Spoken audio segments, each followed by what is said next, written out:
यहाँ सवाल ये उठाया जाता है, नहीं यहाँ सवाल ये उठाया जाता है कि बीफ को लेकर के यहाँ इस तरह अगर मंदिरों के सामने अगर फेंका गया है, सुनिए एक मिनट, सवाल सुनिए, नहीं एक सवाल सुनिए एक मिनट, जवाब साहब एक मिनट। हाजी खान साहब, अगर जो है ऐसी कोई घटना होती है तो बजाय इसमें कि इसको राजनीति ढूंढने के, जिन लोगों ने भी ऐसी घटना की है उनके खिलाफ कड़ी कार्रवाई की वकालत लोग क्यों नहीं करते, मुस्लिम धर्मगुरु क्यों नहीं कहते? जी बोलिए। मैं कहता हूं हेमंत शर्मा जी जो बात कर रहे हैं, अगर कोई गाय फेंकता है वो जुर्म कर रहा है और कोई सुअर फेंकता है वो भी जुर्म कर रहा है। ऐसे लोगों के खिलाफ चीफ मिनिस्टर की शपथ लेकर ऐसी बात कहने का अधिकार नहीं है। ये हमारे संविधान का कत्ल कर रहे हैं, हमारे देश के अरे जो फेंक रहा है, गाय फेंकने का हम मुसलमानों से कहेंगे किसी को अधिकार नहीं है, ना मुसलमान को और ना सुअर फेंकने का किसी हिंदू को अधिकार है। देश के वातावरण को अच्छा बनाना, देश को एकता की, मंदिरों के सामने गोमांस फेंकने वालों को क्या सजा मिलनी चाहिए? देश को उन्नति की तरफ ले जाने के लिए मंदिरों के सामने जो लोग गोमांस फेंक रहे हैं उनको सजा क्या मिलनी चाहिए?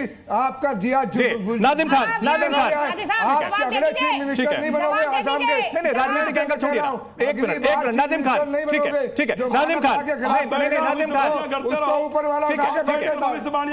एक मिनट सुनिए सवाल। नाजिम खान साहब, अगर बात की जाए इस पूरे मामले को लेकर के, यह विवाद शुरू कहां से हुआ था? धुबरी में एक हनुमान मंदिर के बाहर जो है गोमांस फेंका गया था। इस पूरे मामले को लेकर के सीएम हिमंता बिस्वा शर्मा ने कहा था, शूट एट साइट का ऑर्डर दिया था। जो लोग भी यहां पर दंगा करने की साजिश कर रहे हैं उनके खिलाफ यह बात कही गई थी। उसमें कई लोगों की गिरफ्तारियां हुई हैं और एक विशेष समुदाय से जुड़े हुए हैं और इसी को लेकर के अब उन्होंने यह कहा है कि गोमांस अगर कोई फेंकता है तो पोर फेंका जाए। इसके सवाल यह उठता है नाजिम खान साहब, जिन लोगों ने गोमांस फेंका था, पहला कि उनके खिलाफ क्या कार्रवाई होनी चाहिए और मुस्लिम समुदाय की ओर से ऐसे लोगों के खिलाफ फतवा वगैरह जारी क्यों नहीं होता? ये हिंदू धर्मगुरु कह रहे हैं, आरोप लगा रहे हैं, बताइए। हाँ देखिए, मेरा मुल्क संविधान से चलता है, किसी फतवों से नहीं चलता। जो फतवों की बात करते हैं ये देश के अंदर नफरत का माहौल पैदा करने की कोशिश कर रहे हैं। और रही आप बात कि देखिए अगर कोई भी अगर यहां पर दहशत का माहौल पैदा करने की कोशिश करता है उसको गोली मार दीजिए, ये कौन सा बयान है? क्या उनको संविधान पे विश्वास नहीं है? और रही बात ये कि भी मस्जिद के आगे आप पोर्क डालेंगे, भाई हम तो अपने हिंदू भाइयों के आस्था का ध्यान रखते हैं, लेकिन ये कि असम के मुख्यमंत्री का बयान इस तरह की बात आती है तो जाहिर सी बात है कि देश के अंदर हिंदू मुस्लिम भाईचारा जो एकता अखंडता है उसको कायम रखने की कोशिश नहीं कर रहे। मेरा सीधा सवाल, भाई मुल्क के वजीर आजम तो कहते हैं कि सबका साथ सबका विकास, लेकिन यहाँ पर देश की एक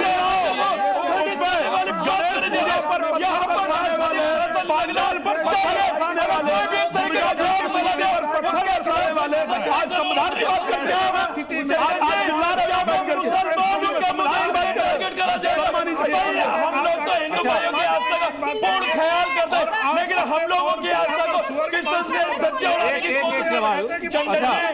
मैं जी न्यूज के माध्यम से कहना चाहता हूँ कि गाय को राष्ट्रीय पशु घोषित कर दीजिए, गाय को राष्ट्रीय पशु घोषित कर दीजिए। भाई क्यों नहीं कर रहे? भाई करनी पड़ेगी आपको, लेकिन आपको गाय को राष्ट्रीय पशु नहीं करना, क्योंकि गोवा के अंदर क्या हो रहा है, भाई केरल के अंदर क्या हो रहा है, लेकिन आप लोग सिर्फ और सिर्फ मैंने सीधा सवाल पूछा था नाजिम खान साहब, दो सवाल मैंने पूछे थे, ठीक है एक मिनट सर, नाजिम खान साहब थाली में खाते हो और गाय घूरे पे घूम रही है, गाय नाली में घूम रही है और आप उसके ऊपर राष्ट्रीय पशु खोलने के लिए तैयार नहीं हो। मैंने सीधा सवाल पूछा था, कोशिश करो, राजकुमार शास्त्री जी, ठीक है, ना मुसलमान खाएगा ना मुसलमान काटेगा ना हिंदू काटेगा, कोई भी नहीं। एक मिनट, उस हिसाब से एक सेकंड सर, एक सेकंड, उस हिसाब से पोर्क भी जो है वो उस हिसाब से पोर्क भी प्रतिबंधित नहीं है। तुम कटवा दोगे, ठीक है, एक राष्ट्रीय पशु नहीं घोषित करेंगे तो हमारे मंदिर राष्ट्रीय पशु घोषित कीजिए। संविधान की कसम खाता हूं, मुस्लिम समाज चाहता है कि गाय को राष्ट्रीय पशु घोषित कीजिए। आप लोग करेंगे,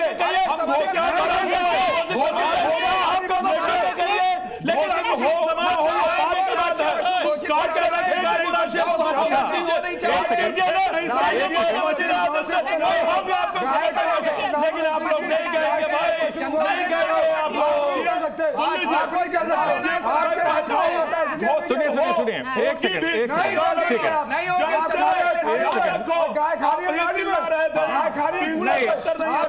मैंने सीधा सवाल पूछा था,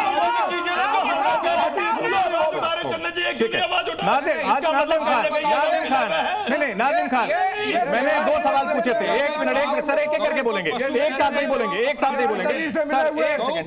ठीक है हो गया सर, हो गया, ठीक है हो गया। जो गौ को मैंने पशु मैंने कर रहे हैं, सीधा कह सवाल रहे हैं, पूछा था अपराधी हो। राजकुमार शास्त्री गौ हमारी माता है, मैंने पशु सीधा नहीं है। सवाल पूछा था कि आखिर क्या बात करते हैं जो इससे क्या किया गया? राष्ट्रीय पशु घोषित किया गया नेपाल के अंदर। तो अरे सर बताइए एक साथ सब बोलेंगे कोई नहीं सुन पाएगा, कोई समझ नहीं पाएगा। नाजिम एक सेकंड जवाब साहब एक मिनट। हमारे अखाड़े मैंने वालों ने नाजिम करा खान साहब है, आपसे 2 भैया, सवाल पूछे थे, सीधे सवाल पूछे थे। क्या दिया है? मैम, एक मिनट। जिनको बोलना हो हाथ उठाएंगे, मैं उनको मौका दूंगा। ठीक है एक साथ बोलेंगे, कोई सुन नहीं पाएगा, कोई समझ नहीं पाएगा। नाजिम खान एक मिनट सर, एक आ रहा हूं के पास। मैंने सीधा सवाल पूछा था कि गोमांस फेंकने वालों के खिलाफ क्या कार्रवाई होनी चाहिए। एक मिनट सर रुके ना हाजी खान, एक मिनट राजा खान साहब पूरी बात सुनिए। दूसरा मैंने सवाल पूछा था कि इस पूरे मामले को लेकर के मुस्लिम समुदाय की ओर से क्यों नहीं कहा जाता कि भाई आपको घर में अगर मान लीजिए जहां पर प्रतिबंध नहीं है खाना हो वो एक अलग बात है, मंदिरों के सामने ना फेंका जाए, इस तरह की बातें क्यों नहीं की जाती। आप उन दोनों सवालों को डॉज क्यों कर रहे थे? उस पर शांति के साथ जवाब दीजिए, कोई बीच में नहीं बोलेगा। बोलिए। अगर कोई इस तरीके की हरकत करता तो वो मानसिक रोगी है। नहीं मानसिक रोगी नहीं है, अपराधी है। नहीं मानसिक रोगी है। सवाल मैं पूछूंगा, 1 मिनट रुक जाइए। हमारे देश का कानून नहीं Zee News.